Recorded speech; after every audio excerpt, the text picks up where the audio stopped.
stage. You ought to hear what I'm saying. Success is a plan that takes years in the making. When nobody did, I believed. Had to let go of things I did not need. Cut off some friends in the process. What could I say? I could no longer carry the dead weight. Get off your ass, there's lots you can do. You wanna learn something and watch how I move, but they don't wanna do shit. They wanna be spoon-fed like a little baby. That shit is crazy, boy. Change up your mindset. I get 3 days worth of work done in just one. 727 mindset is the hustle for us. You get it? Hey, I'm Alex Corona. And I'm Jamie Burks. And this is the 727 Comcast coming at you from our new desk. Are we doing a Comcast? So today our topic is going to be what, James? Wholesaling. Wholesaling. Where do you go for wholesales? How do you work a wholesale deal? What do you need to disclose? So many things to know. How do you make an offer? How do you keep it real with the seller? Because it's very important you're not lying to them, and we'll go over all those things. What's step one, James? Step one, finding the deal. So yes, you do have to find the deal in wholesale. Everybody always says, I want to do some wholesaling, things like this. So you have to find out where you're going to find the deal, who are you buying the property from, and my big thing with it is just communication. So when we get, Alex is more so on the streets as far as looking at the properties, evaluating what it's going to be worth, because you have to look at a couple different things. What are you getting the property for, and how much can you sell it for?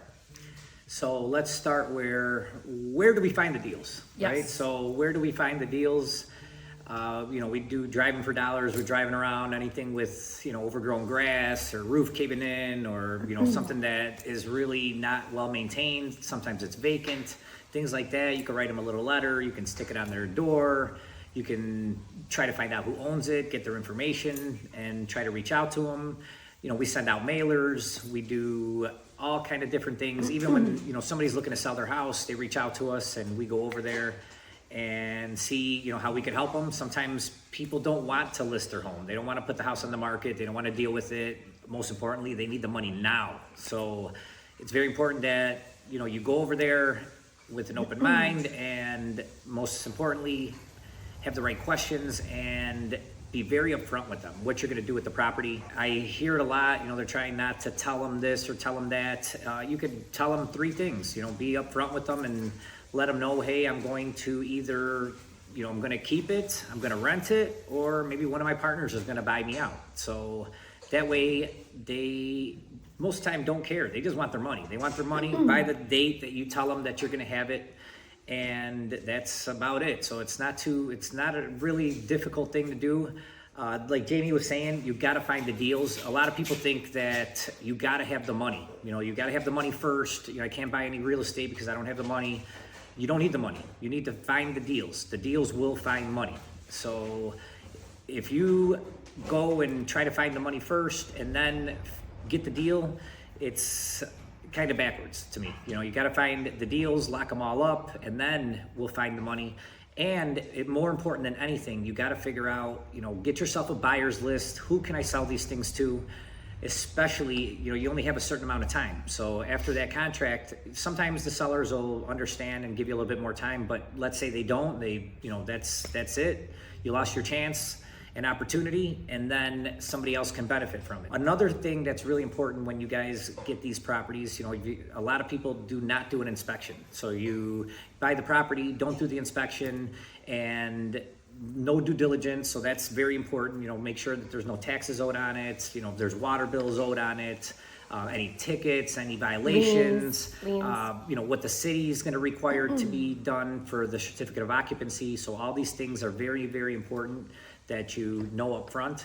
You can get an inspection done. So after you lock up the deal, you could get an inspection done, and then you can renegotiate that deal again. So yes, the inspection might cost you $1,000, $1,500. We like to inspect everything from the roof foundation, the radon, the termites, every single thing that we possibly can. So that way we can get a report from our inspector, a licensed inspector, and then we can go back to the seller and let them know, hey, this, and this is wrong. We've saved another $20,000, $30,000 that way. So every day of the week, I will invest $1,000 to save myself $20,000, $30,000. So it's very important that you do these things so that way you also know what you're getting yourself into. I think one simple sentence has completely changed our lives within the last 2 years, and that's just telling people we buy houses cash. whether it's cash within your bank account or you're the middle guy, because I think at the end of the day, the most important person of the transaction is the person that actually finds the deal. That's the hardest part. So if you're putting out there that we buy houses cash, whether it's my cash, his cash, or this person's cash, you're actually the one that has got the person that wants to sell the property, and now you just need to construct finding the buyer. Another thing that I believe was very, very effective within the last few years of us doing this is just letting the clients know, the sellers know, all of the information up front. I'm very big on letting them know that we are in the business of making money. So if we ask them, what is it you want for it? They tell us the number. It's not like they're giving us this, surprise. A lot of times the numbers are a little bit, more than what we would be interested for. And then we can simply just tell them, you know what?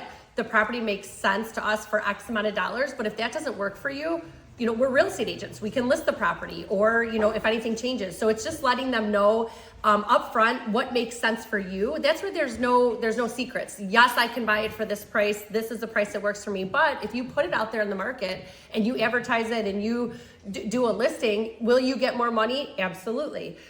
There's things that kind of go into that. Are there more costs, different kind of costs? Yes, definitely. So we're very, very upfront with them. And then once we decide on a figure with the seller, I say to them, okay, so if I can get you your X amount of dollars, what we do with the property after is our business, correct? And they say yes. Why? Because people love convenience. People love the speed of it. To be able to, their motivation is going to be so many different things. It's you might even ask them, like, if I can wave a magic wand, if you could wave a magic wand, what does this look like? How much money would you get? How fast would you get out of here? So all of those things are very, very pertinent communicative questions that really help keep everybody on the same page. So if you do acquire a property for a really great deal and they were happy with it, and then you go and sell it and make a profit, nobody's pissed off. Very important that you disclose everything. So, who's going to be in charge of what costs are going to be associated. If you tell somebody that they're going to walk away with $25,000, $100,000, that's sure what you got. Yes.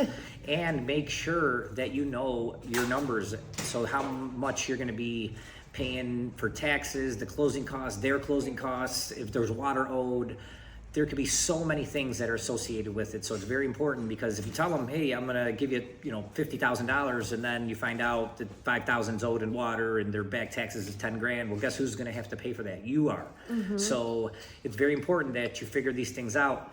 I hear a lot of people that like to do their due diligence before they lock up the deal. We do it backwards. While you're trying to figure out this due diligence and, what's owed and what is this and what is that, I already bought the house, so I already got it under contract, and then I get to do my due diligence. So you have time to do these things after you lock up the contract. So don't be scared to put it out offers. Even houses on the MLS. I have a friend that looks over the obituaries every single day, and people that die, he's sending them letters. Hey, I can buy your property. So, and he's very successful doing it. So there's all different kinds of ways that you can find deals. The main thing is to be putting in offers. So no matter what, even if they don't accept it, just keep doing it. You never know when somebody's going to take your offer. And I think it's also good to consult with an attorney or somebody if you're in a non-attorney using state. It's good to know your figures. Closing costs are closing costs. That's going to happen. But do have a good understanding of what tax proration. State of Illinois, we have some pretty big taxes. So you do need to know what kind of tax prorations you're receiving when the seller closes the deal with you, as well as when you're selling it. What kind of tax proration do you need to give to that next buyer? I think that was probably one of the largest lessons that we've learned doing it, just making sure that we knew our numbers there. And step one, I didn't even mention, if you're not sure what wholesaling is you're just buying a property, not even using $1 of your money, and finding a purchaser. So you're selling that contract. So your seller is A, I'm B, Jamie the buyer is C. So I lock up the contract with the seller, and then I find a buyer to sell it to.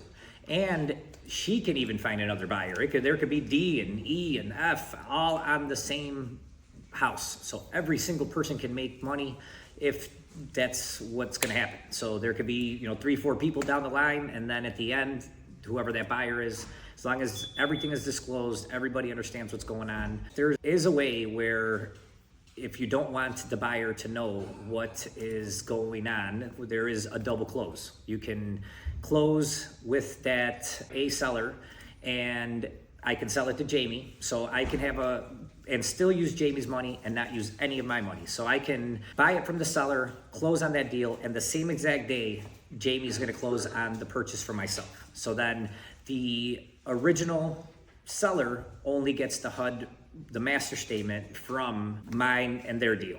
So they won't know what I'm gonna be selling the house to Jamie. So a lot of times, that's a way that you could do it if, you're going to be making $40, $50, $60, $80,000. If you're going to make more money than the seller, they're not going to be happy. So you want to make sure that if that's something that you want to do, or you're going to be making a big amount of money, have the seller sign their paperwork. The buyer can go later on and sign their paperwork as well. So that's another way to get around that.